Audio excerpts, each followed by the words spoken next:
King Charles II of Navarre, 1332 to 1387. Death by wrapping himself in brandied cloth. King Charles II of Navarre, also known as Charles the Bad, truly lived up to his name with a life full of betrayal and ruthless politics. But his death was honestly a whole other level of absurdity. For a man who spent his life weaving webs of intrigue, he met his end in a way that even his enemies probably found unbelievable. The thing is, as he got weaker, his body started to get really sick too, and he started suffering from a mysterious illness that left him weak, in pain, and desperate for relief. And in a time when doctors were more likely to prescribe you a healthy dose of leeches than any actual medicine, being desperate was literally the first step to getting yourself killed. But, well, King Charles was willing to try just about anything. And by anything, we are talking about a freaking brandy bath. According to the medical wisdom of the day, soaking a cloth in brandy and wrapping it around his body would alleviate his symptoms and rejuvenate him. This was considered top-notch medical advice in the 14th century. So one chilly night, Charles's servant prepared the king's brandied cloth with care. They soaked strips of linen in brandy, the strong, flammable kind,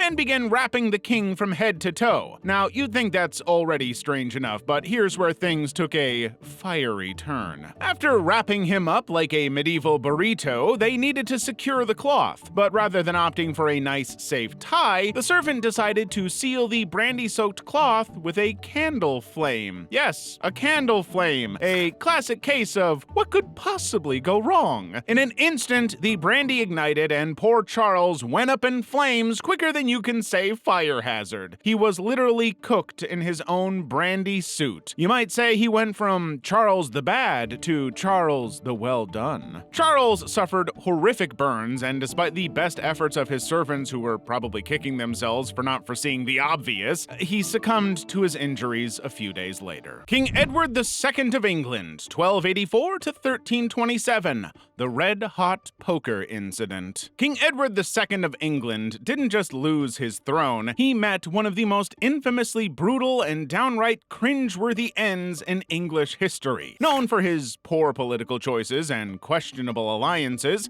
Edward's reign was marked by scandal and unrest. But his story took a particularly dark turn after his wife Isabella of France and her lover, Roger Mortimer, overthrew him in 1326. Edward was captured and imprisoned in Berkeley Castle, where he was initially left to rot. However, rumors swirled that his supporters might try to rescue him, so Isabella and Mortimer decided that a more permanent solution was in order. They weren't content to let him waste away, they wanted to eliminate him, and they chose a particularly horrific method. So on the night of September 21st, 1327, Edward's captors decided to ensure his death would leave no visible marks. In a move that can only be described as medieval sadism, they restrained Edward and then inserted a scorching hot poker into his rectum, aka anus. Yes, you heard that right. The poor man was burned alive from the inside, all to avoid any external signs of murder while causing excruciating internal damage. Talk about a hot seat. Edward might have been dethroned, but he certainly didn't expect to be deposed in such a heated manner. King Pius of Epirus, 319 to 272 BC. Pius was an ambitious Greek king and the ultimate win-at-all-costs guy, right up until the end. Basically, he wanted to conquer the whole world and was ready to do so by any means necessary. But the stupid thing about this guy's success was that every single time he won a battle, he lost so many lives and soldiers that would have honestly just been better if he lost. It was like setting your house on fire to warm up your coffee. Sure, you technically get hot coffee, but, you know, your house is on fire. This is where the term Pyrrhic victory comes from, a win so costly it's practically a loss. Well, after a string of these so-called Pyrrhic victories, his luck finally ran out in one of the most humiliating ways imaginable. In yet another war, Pyrrhus found himself in Argos trying to win more territories. Now, in a twist nobody could see coming, this guy ends up in a freaking street fight, spoiling for yet another fight, but this time he gets caught up in in a street fight. As he's duking it out, a little old lady, yes, an elderly woman, leans out her window and hurls a roof tile at him. It hits him square on the head, and the king goes down like a sack of potatoes, and in the chaos, his enemies finish him off. Imagine telling your friends that you went out trying to conquer the world, but an elderly lady with good aim ended your career. He didn't just lose his life, he lost his dignity, courtesy of grandma. King Mithridates VI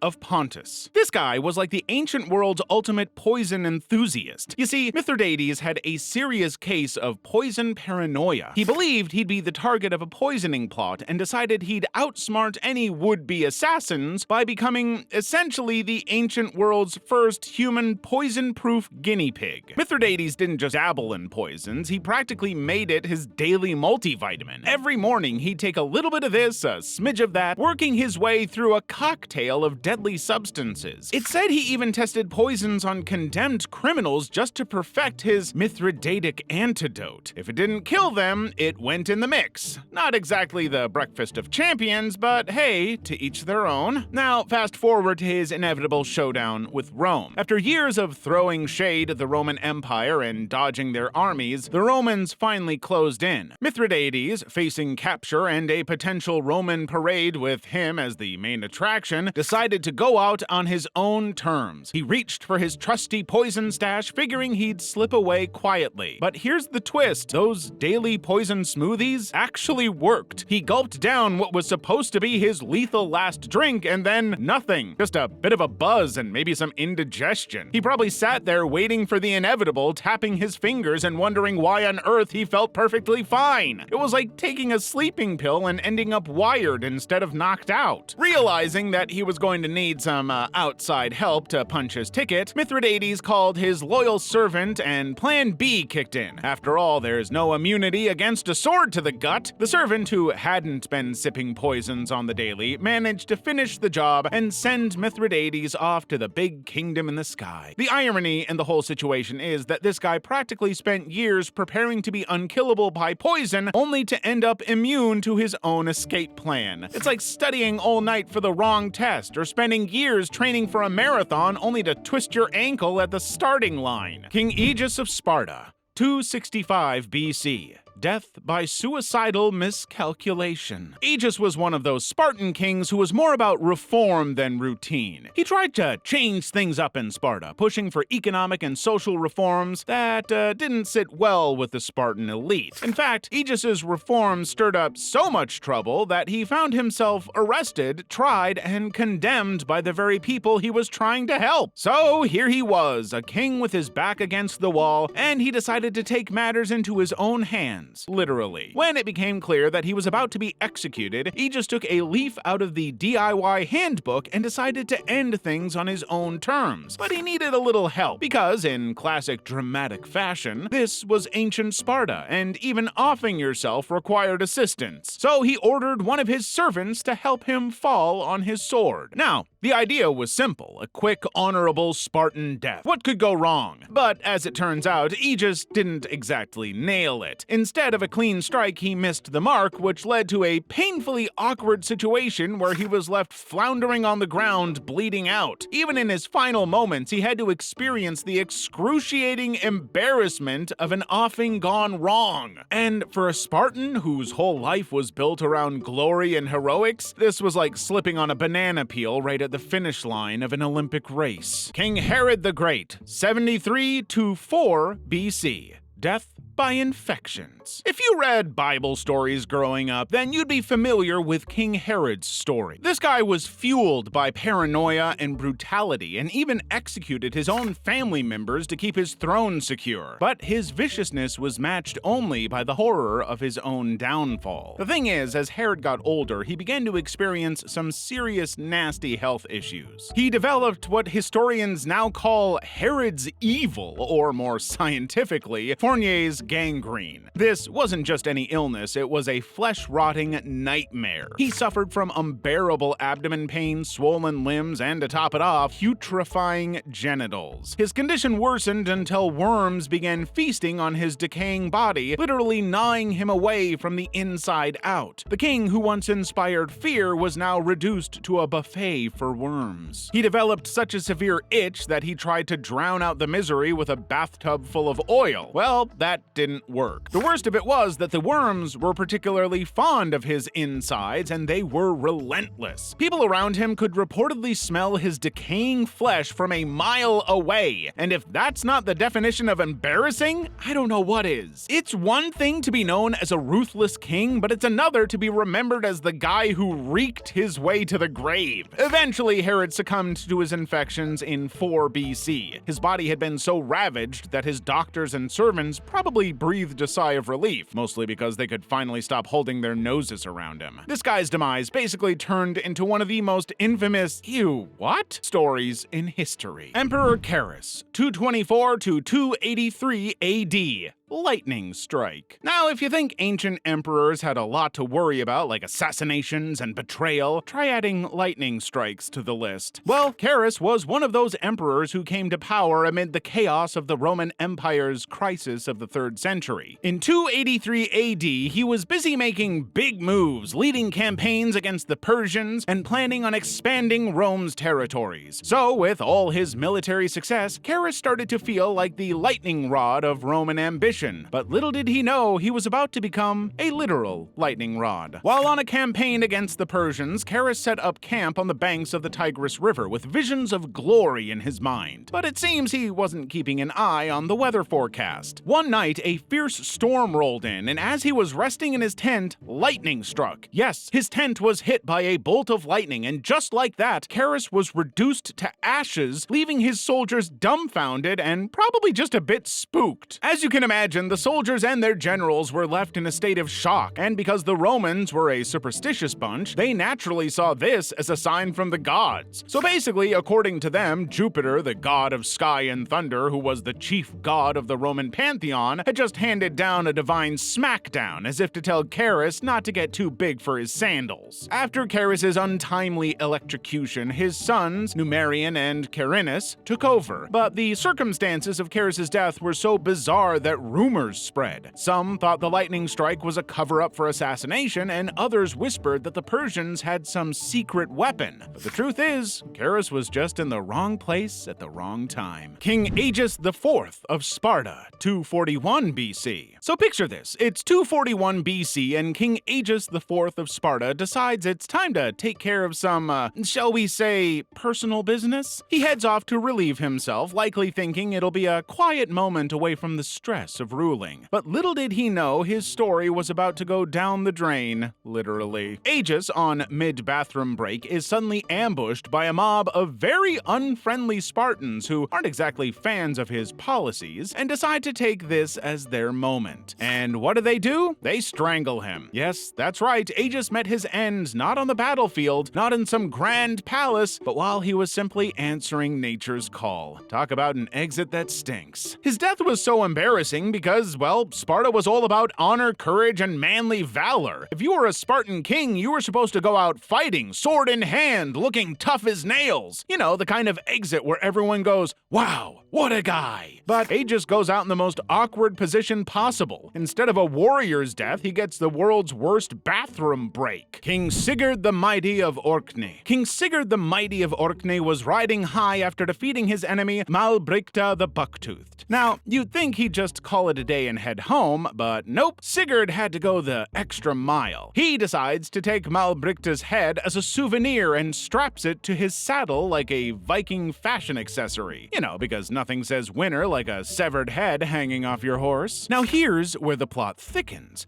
As Sigurd's riding around bragging to anyone who will listen, Malbricta's big old bucktooth scrapes against Sigurd's leg. Doesn't seem like a big deal, right? But it turns out that little scrape gets gets infected. Not just any infection, though. This is the medieval version of, take it up a notch. Well, the infection got so bad that it actually killed this guy. Yep, the mighty conqueror King Sigurd met his ultimate death thanks to a dead man's dental work. After all his big fights and big wins, it turns out his biggest opponent was, posthumous oral hygiene. Emperor Caligula of Rome. If ever there was a ruler who truly embodied go big or go home, it was this guy. Caligula, whose reign lasted from 37 to 41 AD, was known for his wild antics, bizarre whims, and a general disregard for anything resembling moderation or sanity. This was a man who made headlines for making his horse a priest, and maybe even thinking about appointing him as a senator. But as outrageous as his life was, his death was just as dramatic. After a reign filled with scandal and terror, Caligula's days were numbered.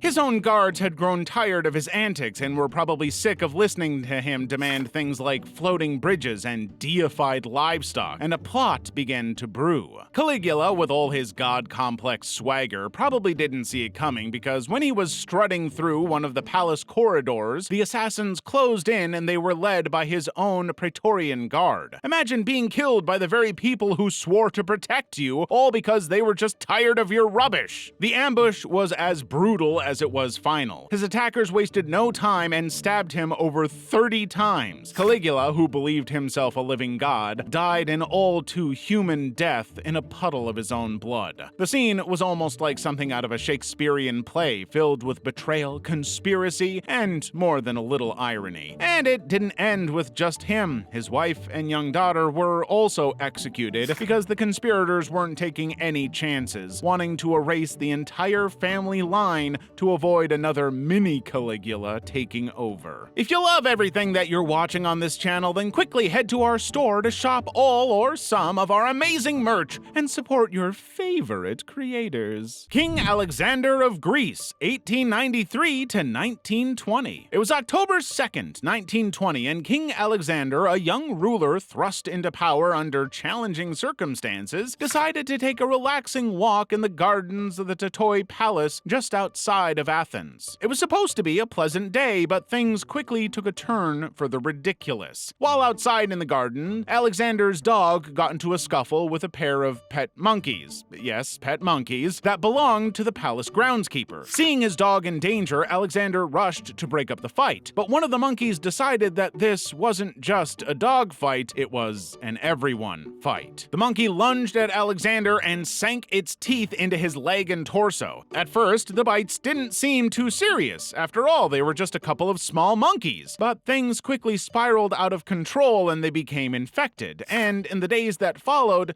Alexander's condition worsened. Medical care being what it was back then, the infection rapidly spread through his body. Gangrene set in, and with no effective treatment available, the young king's health deteriorated rapidly. The situation was so bad that his doctors considered amputating his leg, but they hesitated, fearing it might kill him outright. And so the infection was left to spread, turning what had started as a harmless stroll into a battle for his life. It's one thing to die from a heroic wound in battle, but an infected monkey bite? Not exactly the stuff of epic legends. After 3 weeks of suffering, King Alexander died on October 25th, 1920, and he was just 27 years old. The young king's death threw Greece into political chaos, but the whole situation seemed more like a tragic comedy than a royal affair. Imagine ruling a country, surviving wars, and dealing with political intrigue, only to be taken down by a monkey with a grudge. That's serious monkey business.